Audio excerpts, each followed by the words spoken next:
வணக்கம் மக்களே, இன்னைக்கு அம்மா வந்து கருவாட்டு ஊறுகாய் போட்ட போகிறேன். அது எப்படி பண்ணலாம்னு பார்ப்போம் வாங்க. இப்போ அடுப்பில் ஒரு கடாய் வச்சு நல்லெண்ணெய் ஊற்றியிருக்கேன். ஆயில் சூடாச்சு, கடுகு போட்டிருக்கோம்.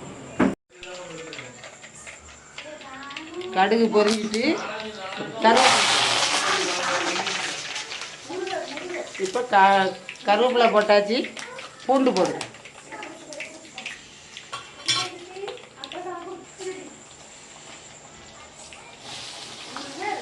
இப்போ வெங்காயம் போட்டுக்கிட்டு தான், பல்லாரி நறுக்கி வச்ச பல்லாரி போட்டு.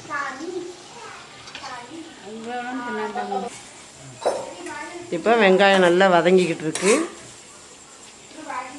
தக்காளி எல்லாம் வதங்கிடுச்சு. இப்போ கருவாடு போடுதோம். துண்டை கருவாடு நறுக்கி கழுவி வச்சுருக்கோம். இப்போ அதை போட்டுக்கிடுவோம்.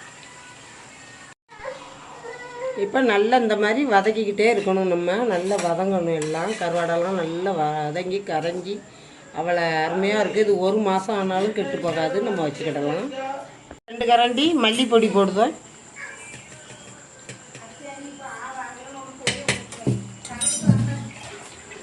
இப்போ நம்ம காரத்துக்கு தேவையான வத்தப்பொடி போட்டுக்கலாம். உங்களுக்கு காரம் அதிகமாக வேணும்னா கூட போட்டுக்கோங்க.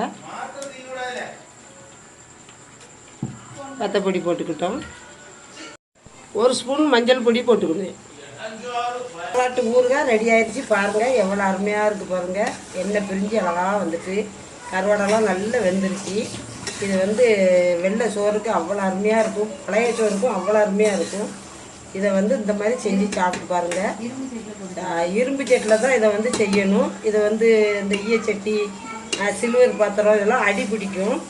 இந்த மாதிரி இரும்பு சட்டியில் கடாயில் போடுங்க. அவ்வளோ சூப்பராக இருக்கும். பாருங்கள் எண்ணெய் பிரிஞ்சு எப்படி வந்திருக்கு பாருங்கள். இந்த மாதிரி அழகாக செஞ்சு சாப்பிட்டு பாருங்கள். சாப்பிட்டு பார்த்துட்டு சொல்லுங்கள் அப்படி இருக்குது. மக்களை, இன்றைக்கி அம்மா வந்து துண்டை கருவாடு வச்சு ஊறுகாய் பண்ணி காட்டியிருக்கேன். இது வந்து எப்படின்னு செஞ்சு சாப்பிட்டு பார்த்துட்டு சொல்லுங்கள். அருமையாக இருக்கும். செஞ்சு சாப்பிட்டு பார்த்துட்டு பிடிச்சிருந்தால் லைக் பண்ணுங்கள், ஷேர் பண்ணுங்கள். அம்மா சேனலில் சப்ஸ்கிரைப் பண்ணுங்கள். மீண்டும் ஒரு வீடியோவில் வரேன். நன்றி, வணக்கம்.